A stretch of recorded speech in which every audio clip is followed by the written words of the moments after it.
আপনার মুখে কি অনেক দিন যাবৎ মেস্তা বা মালাজমার সমস্যা রয়েছে? বাজার থেকে অনেক কিছু কিনে ব্যবহার করার পরেও সেই দাগ যায়নি, বরঞ্চ বারবার ফিরে এসেছে? তাহলে আজকের ভিডিওটি আপনার জন্যই। পটলের খোসা আর কালো জিরার সঙ্গে দুইটা উপাদান মিশিয়ে আপনার মুখে লাগান, দেখবেন ম্যাজিকের মতো আপনার মুখ থেকে মেস্তা দূর হয়ে যাবে। এটি যে শুধু মেস্তা দূর করতে সাহায্য করবে তা কিন্তু না, মেস্তার পাশাপাশি আপনার মুখের সমস্ত কালো দাগ কিন্তু এটি দূর করে দিবে। অনেকে দেখা যায় যে অনেক দিন যাবৎ রান্নার কাজ করতে করতে বা রোদে কাজ করতে করতে মুখে কিন্তু মেস্তা পড়ে যায় বা কালো দাগ ছোপ পড়ে যায়। যারা অনেক দিন যাবৎ মুখের কালো দাগ ছোপ এবং মেস্তার সমস্যায় ভুগছেন, এই রেমেডিটি তারা একবার মুখে লাগান, আপনার মুখ থেকে সমস্ত ধরনের মেস্তা এবং কালো দাগ দূর হয়ে যাবে। আপনার ত্বকটা অনেক বেশি পরিমাণে ফর্সা করবে। আর এটি বানাতে কিন্তু আলাদা করে বাজার থেকে কিছুই কিনে আনতে হবে না। তো এখানে দেখতে পাচ্ছেন আমি কিন্তু একটা পটল নিয়ে নিয়েছি, আর এই পটলটা কিন্তু খুব ভালো করে ধুয়ে পরিষ্কার করে নিতে হবে। এখানে আমি যে পটলটা নিয়েছি এখানে কিন্তু আমার পটলটা লাগবে না, এখানে মূলত আমাদের পটলের যে খোসাটা সেটা লাগবে। এই পটলটা আমি খোসা ছাড়িয়ে নেব। তো এখানে কিন্তু দেখতে পাচ্ছেন আমি যে পটলটা নিয়েছিলাম সেটির খোসা কিন্তু এখানে নিয়ে নিয়েছি। আর আগেই বলে দিচ্ছি পটলের খোসাটা কিন্তু অবশ্যই ভালো করে ধুয়ে নিতে হবে। তারপর যেটা করতে হবে, পটলের খোসাটা ভালো করে ব্লেন্ড করে নিতে হবে। আপনারা এই কাজটা শিলপাটায় বেটে নিতে পারেন, অথবা আপনারা চাইলে ব্লেন্ডারে ব্লেন্ড করতে পারেন, অথবা হামানদিস্তায় কিন্তু সেচেও নিতে পারেন। আপনার কাছে যেটি সহজ মনে হয় আপনারা সেই পদ্ধতিতে এই কাজটি করে নেবেন। এরপরে যেটা করতে হবে, পটলের খোসার যে পেস্টটা সেটি কিন্তু নিয়ে নিতে হবে, আর নিয়ে নিতে হবে একটা বাটি। তো এখানে কিন্তু দেখতে পাচ্ছেন আমি 1 চামচ পরিমাণে কিন্তু পটলের খোসার পেস্ট এখানে নিয়ে নিয়েছি। আপনারা কিন্তু অবশ্যই আমি যেভাবে দেখিয়ে দিচ্ছি সেমভাবে কিন্তু বাসায় ট্রাই করবেন, পরিমাণগুলোও কিন্তু সেরকমভাবে দেওয়ার চেষ্টা করবেন। তো এর মধ্যে কিন্তু আমি এরপরে আরও 1 চামচ পটলের খোসার যে পেস্টটা আছে সেটি কিন্তু দিয়ে দিচ্ছি। এখানে কিন্তু আমি মূলত 2 চামচ পটলের পেস্ট এখানে ব্যবহার করেছি। আমি ঠিক পরিমাণগুলো যতটুকু দেখিয়ে দিচ্ছি আপনারা বাসায় বানানোর সময় কিন্তু সবগুলো পরিমাণ ঠিক রেখে ব্যবহার করবেন, তাহলেই কিন্তু রেমেডিটি 100% কার্যকারিতা পাবে। তো এখানে আমি যে পটলের খোসার পেস্টটা নিয়ে নিয়েছি এর মধ্যে আমাকে যে জিনিসটা মেশাতে হবে সেটি কিন্তু আমাদের ত্বকের জন্য খুবই উপকারী, আর সেটি কিন্তু আমাদের সবার বাসায় পাওয়া যায়। তো পটলের খোসার যে পেস্টটা আমি নিয়েছিলাম তার মধ্যে আমি এরপরে যে জিনিসটি দিয়ে দিব সেটি হলো নারকেল তেল। নারকেল তেল কিন্তু আমাদের ত্বকের জন্য খুবই উপকারী, ত্বকের অনেক ড্যামেজ দূর করতে কিন্তু নারকেল তেল খুব ভালো কাজ করে। তাছাড়াও যাদের ত্বকটা অনেক বেশি পরিমাণে কুঁচকে গিয়েছে সে কুঁচকে যাওয়া ভাব দূর করে ত্বককে অনেক বেশি পরিমাণে টান টান করতে সাহায্য করে। এমনকি ত্বকের ভেতর থেকে কালো দাগ দূর করে ত্বককে একদম ফর্সা করতে কিন্তু সাহায্য করে। নারকেল তেল ত্বক ফর্সা করতে যেমন সাহায্য করে, তেমনি কিন্তু যাদের অতিরিক্ত পরিমাণে রুক্ষ ত্বক সেই ত্বকের কিন্তু রুক্ষ ভাব দূর করতেও খুব ভালো কাজ করে। আপনারা কিন্তু এখানে যে কোনো কোম্পানির সাদা কালারের যে নারকেল তেলটা সেটি কিন্তু দিয়ে দিতে পারেন, অথবা আপনাদের বাসায় খাঁটি নারকেল তেলটা থাকলে সেটি দিয়ে দিতে পারেন, অথবা আপনার বাসায় যদি নারকেল তেল না থাকে সেক্ষেত্রে কিন্তু এখানে অলিভ অয়েলটাও দিতে পারেন। অলিভ অয়েলও কিন্তু আমাদের ত্বকের জন্য খুবই উপকারী। তো এখানে দেখতে পাচ্ছেন আমি কিন্তু প্রায় 1 চামচের মতো এখানে নারকেল তেল দিয়ে দিয়েছি। আর নারকেল তেল দেওয়ার পরে আমি আগে থেকে যে পেস্টটা রেখে দিয়েছিলাম তার সঙ্গে কিন্তু ভালো করে নেড়ে মিশিয়ে নিচ্ছি। আসলে আমাদের বাসায় আশেপাশে এমন অনেকগুলো জিনিস পড়ে থাকে যেগুলো দিয়ে কিন্তু ত্বকের অনেক বড় বড় ড্যামেজ কিন্তু ঠিক করা যায়। আমরা আসলে সেটা সঠিক ব্যবহার না জানলে বাজার থেকে নানান ধরনের ক্রিম কিনে ব্যবহার করে ত্বকের কিন্তু আরও উল্টা বেশি ক্ষতি করে ফেলি। ঘরোয়া এই টোটকাগুলো যদি জানা থাকে তো সেক্ষেত্রে ঘরোয়া উপায়ে যদি মুখে এই টোটকাগুলো অ্যাপ্লাই করেন তাহলে আপনার মুখ থেকে সেই সমস্যাটা দূর হবেই। আপনার এর জন্য কিন্তু আলাদা করে কোনো টাকা পয়সা খরচ করতে হবে না, এমনকি আপনার ত্বকের আলাদা কোনো ক্ষতিও হবে না। কারণ ঘরোয়া উপাদান দিয়ে যে জিনিসগুলো বানানো হয় সেটি কিন্তু ন্যাচারাল থাকে, তো সেক্ষেত্রে সেটা মুখে লাগানোর ফলে মুখের কিন্তু আলাদা করে কোনো ক্ষতি হয় না। তো এই পর্যায়ে এর মধ্যে যে জিনিসটি দিয়ে দেব সেটি হলো আলু। এখানে কিন্তু আমি একটা মিডিয়াম থেকে বড় সাইজের একটা আলু নিয়ে নিয়েছি। আর আলু যেটা করতে হবে, আলু কিন্তু ভালো করে ধুয়ে তারপর কিন্তু খোসা ছাড়িয়ে নিতে হবে। সবজি হিসেবে আলুর ব্যবহার কিন্তু অনেক মানুষ জানে বা সবাই জানে, কিন্তু রূপচর্চার ক্ষেত্রে যে আলুর ব্যবহার আমার বিশ্বাস 100% মানুষই জানেন না। তো এখানে যে আমি আলুটা নিয়ে নিয়েছি সেই আলুটা যেটা করব খোসা সহ আমি কিন্তু টুকরা করে কেটে নেব।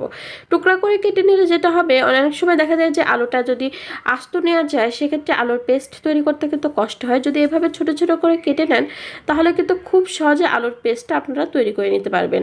তো এখানে কিন্তু আমি আলুর পেস্ট যে নিব তার থেকে কিন্তু আলুর যে রসটা সেটি কিন্তু আমার লাগবে।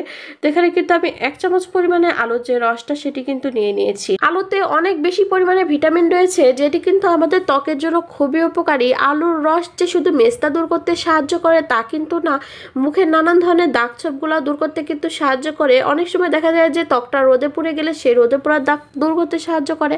আবার যাদের অতিরিক্ত পরিমাণে চোখের নিচে কালো দাগ পড়ে গিয়েছে তারা নিয়মিত আলুর পেস্ট চোখে লাগালে বা আলুর রসটা যদি চোখে লাগান তাহলে কিন্তু আপনার চোখের নিচের কালো দাগের সমস্যাগুলো একদম দূর হয়ে যাবে। যেখানে আপনার কালো দাগ হয়েছে সেই স্থানটাতে লাগালে আপনার সেই স্থানটাতে কালো দাগ কিন্তু দূর করে দেবে।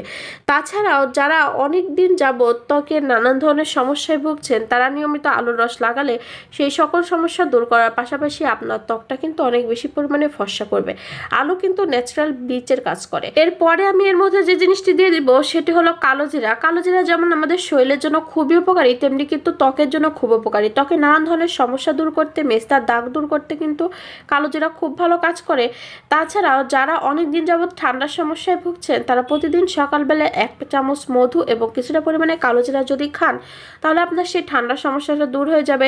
যারা অতিরিক্ত পরিমাণে ব্যথার সমস্যায় ভুগছেন, হাঁটুতে ব্যথা, জয়েন্টে ব্যথা, তারা কিন্তু নিয়মিত কালো জিরা ব্যবহার করলে বা খেলে কিন্তু সেই ব্যথার সমস্যাটাই দূর হয়ে যাবে। তো এখানে কিন্তু আমি কিছুটা পরিমাণে কালো জিরা নিয়েছি। এখানে যেহেতু এই রেমেডিটা আমি একবার ব্যবহার করার জন্য বানাচ্ছি তো সেক্ষেত্রে আমি এই উপাদানগুলো যতটুকু পরিমাণে দেখিয়ে দিচ্ছি আপনারা বাসায় কিন্তু সেম ভাবে দিয়ে দিবেন। তো এখানে আপনারা কালো জিরার পরিমাণটা যদি বুঝতে না পারেন তাহলে কিন্তু 1 চা চামচ পরিমাণে এখানে কালো জিরা নিয়ে নেবেন। আর কালো জিরাটা যেভাবে হোক আপনারা কিন্তু পেস্ট করে নেবেন। এই কাজটা আপনারা শিলপাটাও করে নিতে পারেন অথবা ব্লেন্ডারেও কিন্তু করে নিতে পারেন।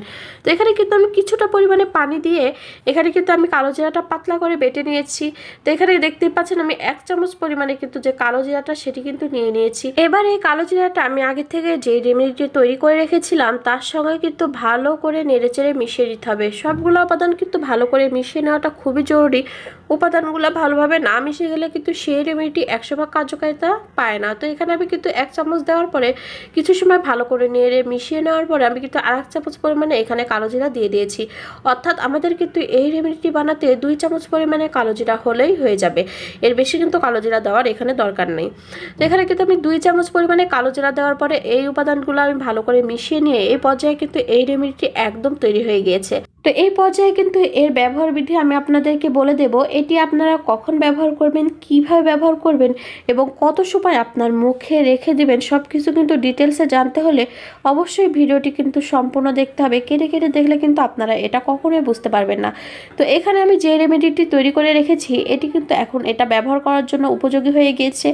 এবার এর ব্যবহার বিধি আপনাদেরকে দেখিয়ে দিচ্ছি। এটি মূলত যখন আপনারা ব্যবহার করবেন তার কিছু সময় আগে আপনার মুখটা হালকা কুসুম গরম পানিতে ধুয়ে নেবেন। হালকা কুসুম গরম পানিতে ধুয়ে নেওয়ার ফলে আপনার মুখের কিন্তু যে কোষগুলো আছে সেটি কিন্তু একটু নরম হয়ে যাবে। তো সেক্ষেত্রে কিন্তু এই রেমেডিটি ব্যবহার করলে উপকারিতা বেশি ভালো পাবেন। তো এটি যখনই আপনার মুখে লাগাবেন মুখটা কিন্তু ভালো করে শুকিয়ে তারপর কিন্তু এটি মুখে লাগিয়ে নেবেন। আমি যেভাবে হাতের উপর দেখিয়ে দিচ্ছি আপনারা কিন্তু সেমভাবে আপনার পুরো মুখে এটি লাগাতে পারেন অথবা আপনার মুখে যে স্থানটাতে মালাজমা বা মেস্তার সমস্যাটা হয়েছে বা ব্রণের দাগ পড়েছে সেই স্থানগুলোতেও কিন্তু লাগিয়ে রাখতে পারবেন। তবে এখানে যে উপাদানগুলো দেওয়া হয়েছে সবগুলো উপাদান কিন্তু আমাদের ত্বকের জন্য খুবই উপকারী। আপনারা যদি পুরো মুখে এটি লাগান আপনার মেস্তা তো দূর হবেই বরঞ্চ আপনার ত্বকের যাবতীয় সমস্যা দূর করবে, এমনকি আপনার ত্বকটা কিন্তু অনেক বেশি পরিমাণে ফর্সা করবে। তো আমি হাতের উপর ঠিক যেভাবে দেখিয়ে দিচ্ছি আপনারা কিন্তু পুরো মুখে হালকাভাবে এভাবে লাগিয়ে নিতে পারেন। আর মেস্তার যে সমস্যাটা যেখানে আছে বা মেস্তার দাগটা যেখানে আছে সেভাবে কিন্তু এরকম গাঢ় করে একটা প্রলেপ লাগিয়ে রাখতে পারবেন। এটি কিন্তু আপনারা রাতে মুখে লাগাতে পারেন অথবা আপনারা কিন্তু দিনেও এই কাজটি করতে পারেন। যখনই লাগাবেন যত সময় না পর্যন্ত এই রেমেডিটি আপনার মুখে শুকিয়ে যাচ্ছে তত সময় পর্যন্ত এটি কিন্তু মুখে রেখে দেবেন। এটি 3 থেকে 4 ঘন্টা মুখে রেখে দিলে কিন্তু এর উপকারিতা আপনারা অনেক ভালো পাবেন। এরপরে আপনারা এই রেমেডিটি মুখ থেকে উঠিয়ে আপনি বাসায় ব্যবহার করার যে ফেস ওয়াশটা আছে সেটি দিয়ে কিন্তু মুখটা ধুয়ে ফেলবেন। এভাবে যদি আপনারা কয়েকদিন ব্যবহার করেন তাহলে আপনার মুখ থেকে সমস্ত মেস্তা দূর হয়ে যাবে। আপনারা চাইলে কিন্তু এটা সপ্তাহে 2 দিন ব্যবহার করতে পারেন। এইভাবে ব্যবহার করলে আপনার মুখ থেকে মেস্তা উদয় হয়ে আপনার মুখটা অনেক বেশি পরিমাণে ফর্সা করবে।